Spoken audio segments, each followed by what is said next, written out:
ಈಗ ಇನ್ನೂ ಡಿಸ್ಕಷನ್ ಆಗಲಿಲ್ಲ. ಮನೆ ಮುಖ್ಯಮಂತ್ರಿಗಳು ಗುರುವಾರ ಈ ಕ್ಯಾಬಿನೆಟ್ಟಲ್ಲಿ ಅದು ಡಿಸ್ಕಷನ್ ಅಂತ ಇಟ್ಟಿದ್ದಾರೆ. ಆ ಡಿಸ್ಕಷನ್ ಆದಮೇಲೆ ನಾವು ಇನ್ನೂ ನೋಡಿಲ್ಲ, ಅದು ರಿಪೋರ್ಟ್ ನಮ್ಮ ಕೈಲಿ ಇನ್ನೂ ಕೊಟ್ಟಿಲ್ಲ. ಆ ರಿಪೋರ್ಟ್ ಮಾನ್ಯ ಮುಖ್ಯಮಂತ್ರಿಗಳು ರಿಪೋರ್ಟ್ ಕೊಡೋಕೆ ಹೇಳಿದ್ದಾರೆ. ಈಗ ರಿಪೋರ್ಟ್ ಬಂದಿದೆ, ಏನದಲ್ಲಿ ಲೋಪ ಇದೆ ನೋಡ್ಬೇಕು ತಾನೆ. ಈಗ ರಿಪೋರ್ಟ್ ಬಂದಿದೆ, ಕಾಂತರಾಜ್ ವರದಿ ರಿಪೋರ್ಟ್ ಬಂದಿದೆ. ರಿಪೋರ್ಟಲ್ಲಿ ವರದಿದಲ್ಲಿ ಏನಿದೆ ಅಂತ ನಮಗೂ ಗೊತ್ತಿಲ್ಲ. ಮೊನ್ನೆ ಕ್ಯಾಬಿನೆಟಲ್ಲಿ ತಂದು ಕ್ಯಾಬಿನೆಟಲ್ಲಿ ಮನೆ ಯಾರು ಎಲ್ಲ ಅದೇ ತಾನೆ, ಅದು ಎಲ್ಲರಿಗೂ ಕಾಪಿ ಸರ್ಕ್ಯುಲೇಟ್ ಮಾಡಕ್ಕೆ ಹೇಳಿದ್ದಾರೆ. ಎಲ್ಲ ಮನೆ ಸಂಬಂಧಪಟ್ಟ ಮಂತ್ರಿಗೆ ಹೇಳಿದ್ದಾರೆ. ಎಲ್ಲರಿಗೂ ಸಾಧಕ ಬಾಧಕ ಏನಿದೆ ಎಲ್ಲ ತಾವು ಸ್ಟಡಿ ಮಾಡ್ಕೊಂಡು ಬರಬೇಕು.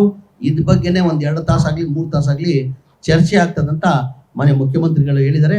ಆ ಗುರುವಾರ ನೋಡುವ, ಏನು ಚರ್ಚೆ ಆದ್ಮೇಲೆ ತಾನೇ ಸತ್ಯ ಗೊತ್ತಾಗತ್ತೆ. ಅದ್ ಒಳಗಡೆನಾ ಈಗ ನಮ್ದು ಏನಿದೆ ಸತ್ಯ ಏನಂತಾನೆ ಗೊತ್ತಿಲ್ಲ. ಡೀಟೇಲ್ ರಿಪೋರ್ಟ್ ಅಲ್ಲಿ ಏನಿದೆ ಅಂತ ಗೊತ್ತಿಲ್ಲ ತಾನೆ.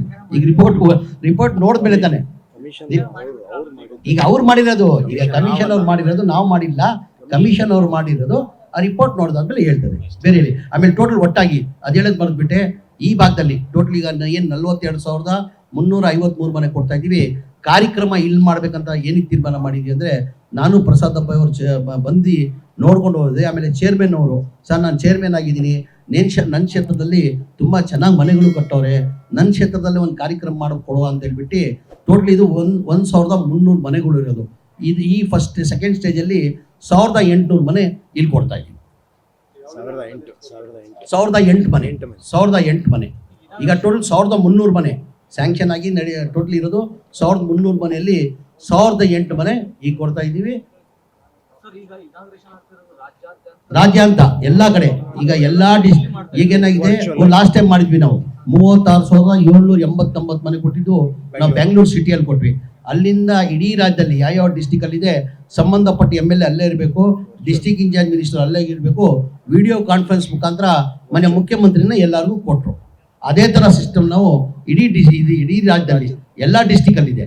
ಎಲ್ಲ ಡಿಸ್ಟಿಕ್ಗೆ ನಾವು ಡೇಟ್ ನಿಗದಿ ಆದ ತಕ್ಷಣ ಎಲ್ಲ ಸಂಬಂಧಪಟ್ಟ ಜಿಲ್ಲಾ ಉಸ್ತುವಾರಿ ಮಂತ್ರಿಗೆ ಹೇಳ್ತೀವಿ.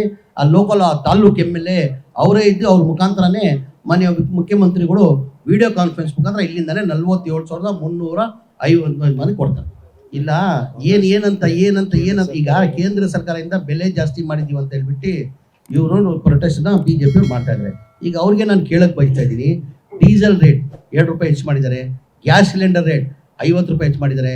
ಆಮೇಲೆ ಇಂಟರ್ನ್ಯಾಷನಲ್ ತಮಗೆಲ್ಲ ಗೊತ್ತೇ ಇರ್ಬೋದು, ಇಂಟರ್ನ್ಯಾಷನಲ್ ಬ್ಯಾರಲ್ ರೇಟ್ ಏನಿದೆ ಇವತ್ತು ಕಡಿಮೆ ಆಗಿದೆ.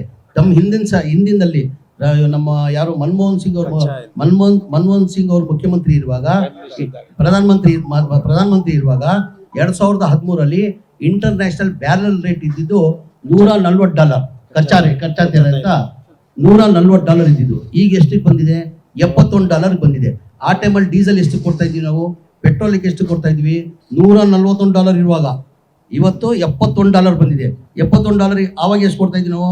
56 ರೂಪಾಯಿಗೆ ಡೀಸೆಲ್ ಕೊಡ್ತಾ ಇದ್ವಿ, 60 ರೂಪಾಯಿಗೆ ಪೆಟ್ರೋಲ್ ಕೊಡ್ತಾ ಇದ್ದೀವಿ. ಎಷ್ಟಿದ್ದು? $141 ಇರುವಾಗ ಈಗ ಡಾಲರ್ ಕಡಿಮೆ ಆಗ್ಬಿಟ್ಟು ಇವ್ರು ಕೊಡ್ತಾವ್ರು ಅಂದ್ರೆ ನೀವೇ ಅರ್ಥ ಮಾಡ್ಕೊಳ್ಬೇಕಾಗ್ತದೆ.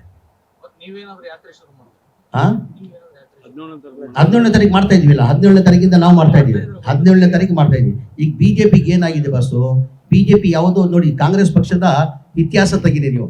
ಚುನಾವಣೆ ಯಾವಾಗ ಬರ್ತದೆ, ಜನಗಳು ಮಧ್ಯದಲ್ಲಿ ಹೋದ್ರೆ ನಮ್ಮನ್ನ ಸಾಧನೆಯನ್ನ ತೋರಿಸಿ ನಾವು ಮತ ಕೇಳ್ತೀವಿ. ನಮ್ಮ ಸರ್ಕಾರ ಇರುವಾಗ ನಾವು ಹಿಂಗೆ ಮಾಡಿದ್ದೀವಿ, ಮುಂದೆ ನಮ್ಮ ಸರ್ಕಾರ ಬಂದರೆ ನಾವು ಹಿಂಗೆ ಮಾಡ್ತೀವಿ ಅಂತ ಹೇಳ್ಬಿಟ್ಟು ನಮ್ಮ ಸಾಧನೆಯನ್ನ ತೋರಿಸ್ತೀವಿ. ಯಾವತ್ತನ BJP ಅವರು ಸಾಧನೆಯನ್ನ ತೋರಿಸಿ ಮತ ಕೇಳಿದ್ರೆ ತೋರಿಸಿ. ಬರೀ ಹಿಂದೂ ಅವ್ರ ಸಾಧನೆ 0, ಏನೇನೂ ಸಾಧನೆ ಇಲ್ಲ. ಬರೀ ಹಿಂದೂ ಮುಸಲ್ಮಾನ್ ಅವ್ರು ಯಾವ ಹಿಂದೂನೂ ಬೇಕಾಗಿಲ್ಲ, ಯಾವ ಮುಸಲ್ಮಾನೂ ಬೇಕಾಗಿಲ್ಲ. ಅವ್ರು ಬೇಕಾಗಿರೋದು ಅಧಿಕಾರ, ಕುರ್ಚಿ.